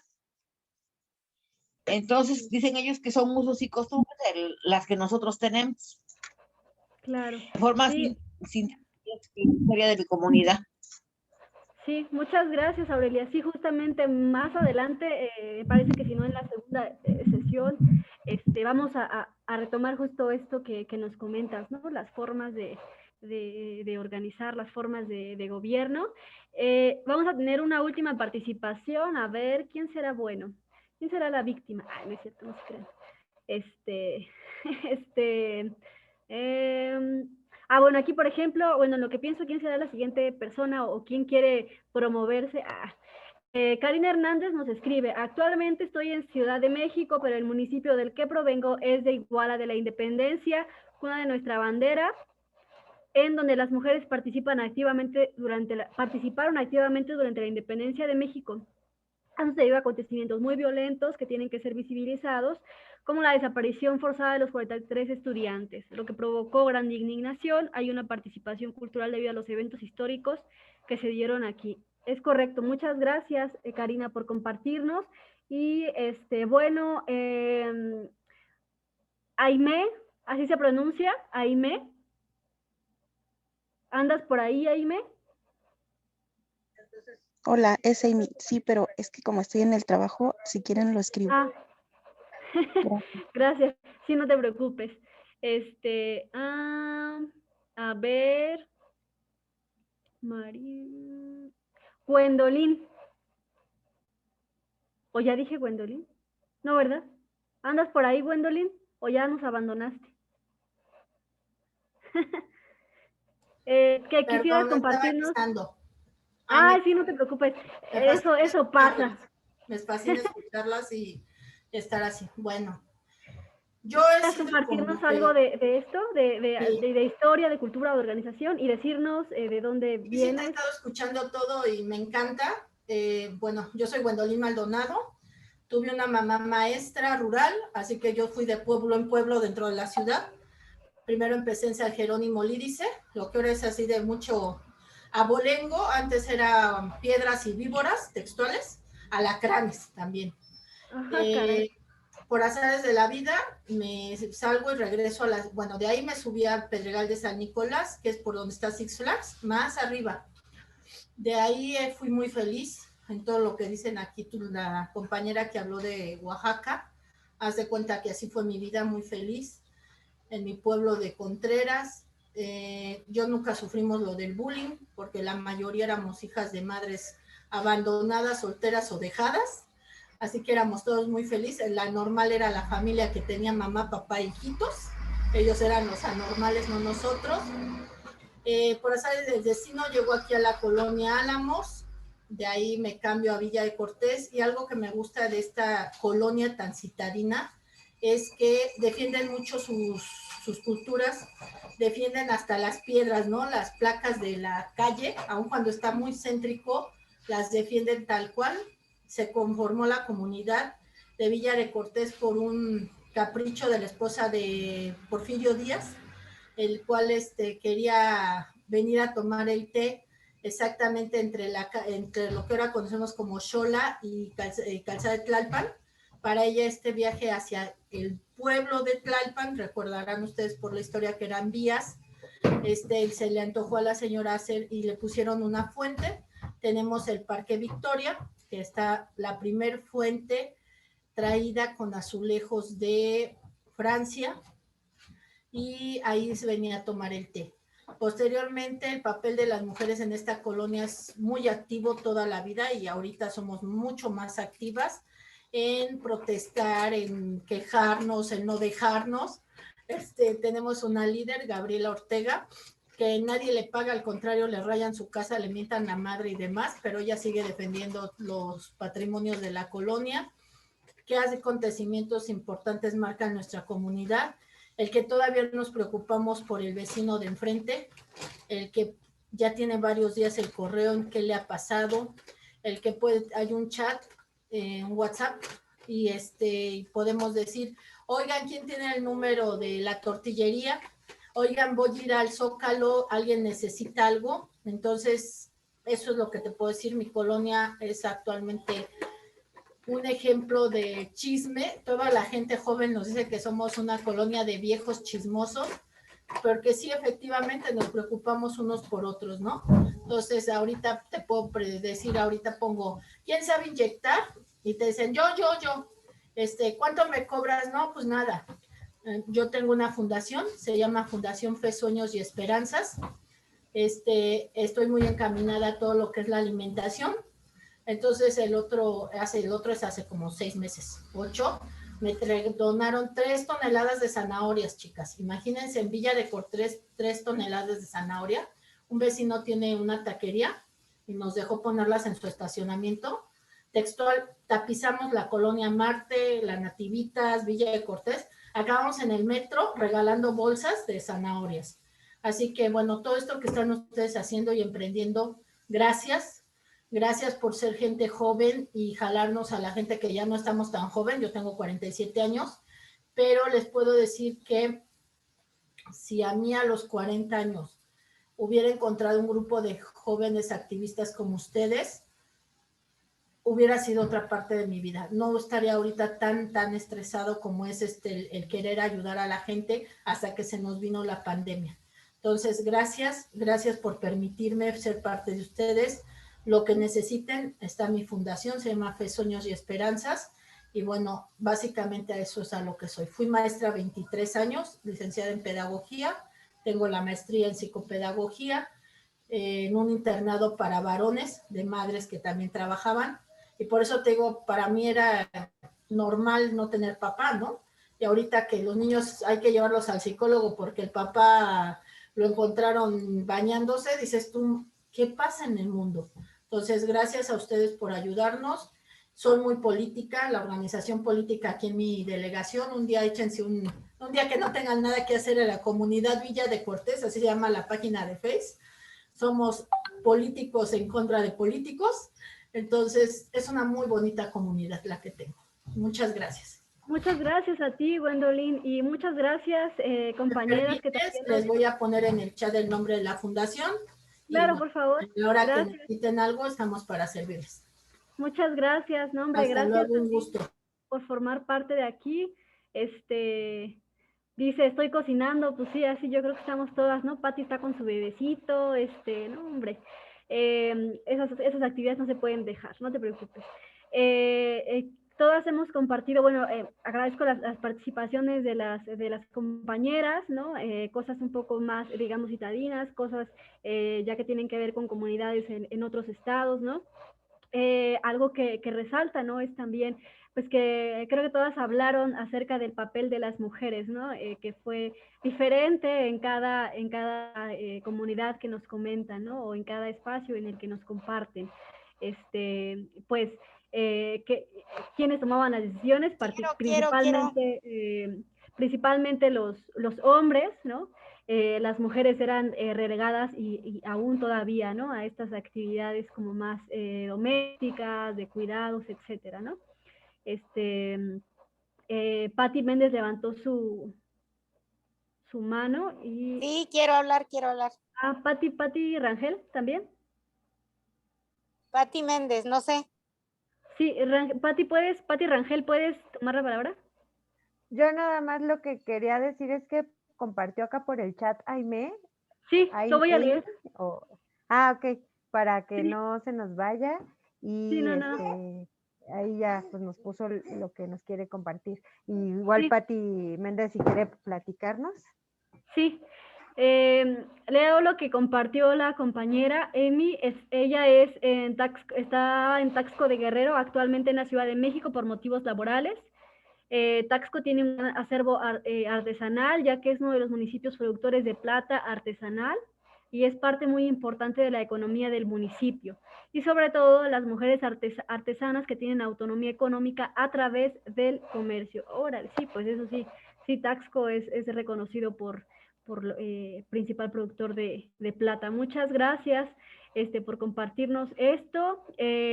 Patti Méndez también levantó la mano, pero no sé si participación puede ser así como muy concreta. Ya estamos a raya de terminar, entonces no sé si puedas ser muy sintética y en 3 o 2 minutos hacernos compartirnos tu participación. Por favor, Patti Méndez. Bien, bien.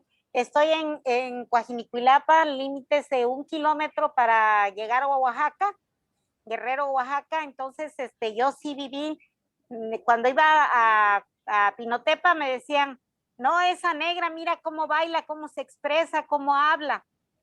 Me venía aquí a mi pueblo y me decían, no, mira, esa indita, esa mixteca. Entonces, aquí sí hubo un poco de fusión históricamente. La comunidad se formó por personas afro, porque aquí había haciendas cercanas. Hay pueblitos que tuvieron haciendas de siembra de algodón, de ganadería. Entonces, a la gente negra la usaban de capataces y a las mujeres de nanas.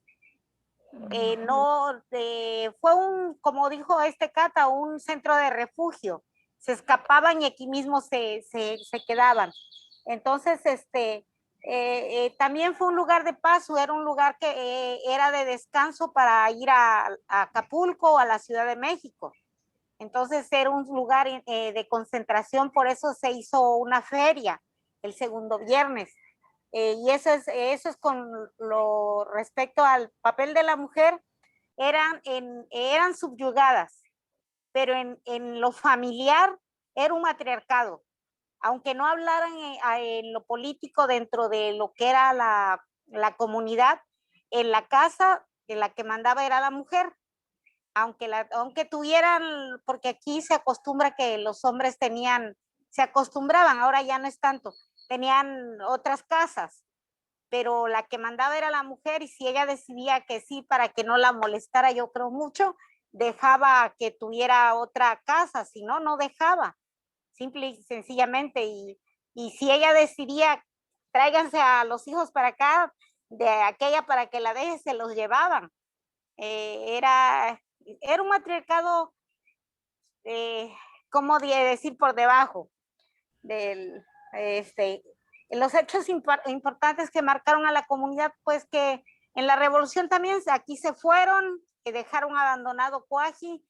Se dice que en la iglesia estuvo una tigra y teniendo sus tigritos, y ya cuando terminó la revolución tuvieron que sacarlos entre toda la población para poder volver porque es un camino de paso, es la carretera que le decían Panamericana. La cultura y tradiciones, aquí se fusionó la indígena con la negra, porque estamos cerca de Xochistlahuaca, de Ometepec, y a la gente negra la usaban para los trabajos más rudos y no tenían mando, pero los indígenas tenían más derechos, y ellos no dejaban que fácilmente subieran a la montaña a traer o a mandar, venían por necesidad, a veces por comida. Y también con lo de tradiciones se ha ido perdiendo porque hubo un tiempo que hubo mucha necesidad económica y hubo mucha migración, y las tradiciones se iban perdiendo. Ahora que que se está trabajando en todo México, yo creo, lo cultural, los compañeros que están en Estados Unidos, allá hacen también las tradiciones que se hacen aquí, pero las fusionan con otras culturas, de otras expresiones culturales de otros estados. Entonces se va perdiendo, y la cultura afro se va diluyendo más y más. Sí, muchas gracias, Patti. Discúlpame que te... Ya es todo. Ya, gracias. Sí. Discúlpame que te interrumpa, digo ya también para no detenerlas tanto tiempo. Pero sí tienes razón, ¿no? Esto va cambiando y se va fusionando y a lo mejor también hasta se va difuminando, ¿no? O sea, se va perdiendo, digamos, a veces la esencia, ¿no? De esas costumbres, de esas tradiciones, ¿no? Porque se va fusionando, perdón, con otras más, ¿no? Como modernizándolas, ¿no? Incluso, ¿no? Muchas gracias por compartirnos cuál es el papel de las mujeres, ¿no? En ese sentido, ¿no? Entonces, lo que queríamos era tener o conocer más o menos un panorama general, ¿no? ¿Y por qué es importante conocer nuestras comunidades? Bueno, primero, pues para reconocernos como parte de esas comunidades, ¿no? De que a lo mejor, si bien, como lo decía Adriana, pues es que yo no conocí realmente o no viví eso, pero sí mis abuelitos, ¿no? Pero de todas maneras me reconozco como persona que vive ahí, ¿no? Etcétera. Es importante conocer la historia, la cultura y la organización, ¿no? En ese sentido. Pues les agradecemos mucho. Bueno, esta ha sido como la actividad, ¿no? Y la reflexión, pues, es que sigamos, pues, aportando, sigamos nutriendo todas estas experiencias, ¿no? Y reflexionando al respecto, ¿no? Ya iremos avanzando y les dará más sentido por qué esta actividad, ¿no? En las siguientes sesiones, ¿no? Digamos que es una probadita, ¿no? Un sondeo de cómo estamos, de qué conocemos de nuestra comunidad, ¿no? Entonces, bueno, podemos pasar a la siguiente diapositiva. Gracias, Sharon. Tenemos tarea, compañeras.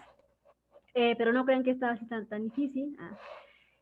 Uno es que podamos realizar 2 dibujos que tengan como características el vestuario representativo de los roles, creencias que se tiene de las roles y creencias que se tiene de las mujeres y de los hombres en sus comunidades, ¿no? A lo mejor no todas, yo vivo en la Ciudad de México, por ejemplo, pero sí podría realizar un dibujo, ¿no? Incluso los voy a compartir, ¿no? De qué es lo que se tiene de creencias de hombres y de mujeres, ¿no? Ese sería una tarea. Y la otra, presentar algún artefacto de valor que sea significativo para ustedes y para sus comunidades, ¿no? Por ejemplo, ya nos decía, ahí se me fue, quien nos escribió aquí, creo que Amy, ¿no? Que es de Taxco, sobre lo de la plata, ¿no? Y las mujeres artesanas, no sé, se me ocurre. Pero entonces esas serían 2 tareas de entrada, digamos. Pues si no saben dibujar, nada más si quieren hagan el dibujo ese que hacíamos estábamos chiquitos, ¿no? De nomás la cabeza, las patitas, las manitas, y pónganle mujer, hombre, y si quieren escríbanle, ¿no? Mujer, ¿qué características o qué creencias se tiene? Hombre, lo mismo, ¿no? O sea, como en una tablita para hacer una comparación, porque lo vamos a compartir acá. Y el artefacto, por favor. Y la siguiente es buscar una noticia relacionada con poblaciones indígenas y poblaciones afrodescendientes. Dice en su comunidad, pero sé que no todas venimos de comunidades indígenas o afrodescendientes, pero de todas maneras la tarea es en general, ¿no? Para todas. Noticia relacionada con poblaciones indígenas y poblaciones afrodescendientes, ¿no? Para conocer también contextos, para saber qué está pasando, ¿no? Para compartir. Entonces, les encargamos mucho esas tareas. Seguramente lo estaremos compartiendo, haciendo una participación por ejemplo, para esta noticia de unas 5 personas, ¿no? Para compartir qué está sucediendo. Y pues eso, se me estaba pasando otra cosa ahorita, Pati. Compañeras, no sé si tengan alguna duda. De todas maneras, este material se les va a compartir, como ya saben, en el WhatsApp, para que revisen ahí las tareas, ¿no? Y pues consideramos que no es así como tampoco mucho lo que les estamos pidiendo. Esperamos que no y que sí puedan, pues, apoyarnos con esto, ¿no? Para ir, sobre todo, nutriendo, ¿no? Sacarle toda la carnita y todo el jugo que podamos en estas sesiones. Y pues bueno, creo que aquí le dejaría la palabra. Si no tiene alguien algún comentario, alguna duda, mi participación sería hasta aquí y le dejaría, dice Pati Méndez escribe, Cata envía a todos. Sí, que si Cata nos puedes compartir el documento que en el chat estaría muy bien, en el grupo de WhatsApp, el documento que compartiste de tu investigación. Y pues le daría la palabra a Nicole, que va a realizar una pequeña actividad en 5 minutos. Nicole, ¿andas? Aquí estoy. Bueno, pues ahora sí que espero que les haya gustado y nos gustaría conocer en 2 palabras, qué se llevan de esta sesión. Ahora sí, 2 palabras que nos puedan compartir. Podrían empezar a Adriana Guerrero. ¿Estás por ahí? Hola, pues yo me llevo el reto, ¿no? De seguir rescatando las historias del papel fundamental que las mujeres hemos jugado en nuestro espacio. Es como que el compromiso, ¿no? De también aprender de este taller para poder replicarlo a otras compañeras. Ok, muchas gracias. Aquí tenemos en el chat que nos están ahora sí comentando que aprendizaje y gratitud, aprendizaje y compromiso, solidaridad y asertivo comunitario. Aprendizaje, se repite mucho el aprendizaje y eso es precisamente nuestro propósito, que aprendan, que conozcan y sobre todo que hagamos una gran comunidad de conocimientos. Bueno, pues esto sería todo. Gracias, Pues Nicole. muchas gracias a todas. También puso Patti fortaleza, aprendizajes, compromiso comunitario. Puso también Paola aprendizaje y desarrollo. Creo que sí, como dice Nicole, la palabra aprendizaje nos la llevamos todas. Les agradecemos mucho. Yo también puse aprendizaje porque la verdad es que de escucharlas yo aprendo muchísimo. Hay otras cosas que empiezo a pensar, ¿no? A partir de sus intervenciones que no tenía como primeramente en el radar y que ahorita digo, claro, también hay que pensar en eso. También puso fortaleza y femenino. Esa palabra es interesante. Yo creo que mañana, el próximo jueves que nos veamos, vamos a poder hablar de esta palabra, ¿no? Muy específica que puso Patti Méndez. Pues yo creo quería que decirles que sería bueno que nos dejaras, nos mandaras con tiempo algunas preguntas para que fuéramos más precisos, no divagáramos tanto qué es lo que vamos a tratar para así avanzar más rápido y no estar como yo que divagué un poco. Gracias. Muchas gracias, Pati. Pues sí, lo tomaremos mucho en cuenta. Bueno, por nuestra parte, yo creo que sería todo por el día de hoy. Les agradecemos mucho su atención. Ya también sabemos que es una hora en la que todas empezamos a ver qué comemos o la familia, etcétera. Entonces, les agradecemos mucho el haber estado y aguantarnos la conexión hasta el día de hoy. Les vamos a mandar la liga para el próximo jueves también la conexión. Y pues muchas gracias. Estamos al pendiente de cualquier cosa por el chat, alguna duda, comentario y lo que sea, retroalimentación, también mándenoslo por ahí. Les agradecemos mucho. Gracias, bonita tarde a todas. Bonita tarde a todas. Hasta luego.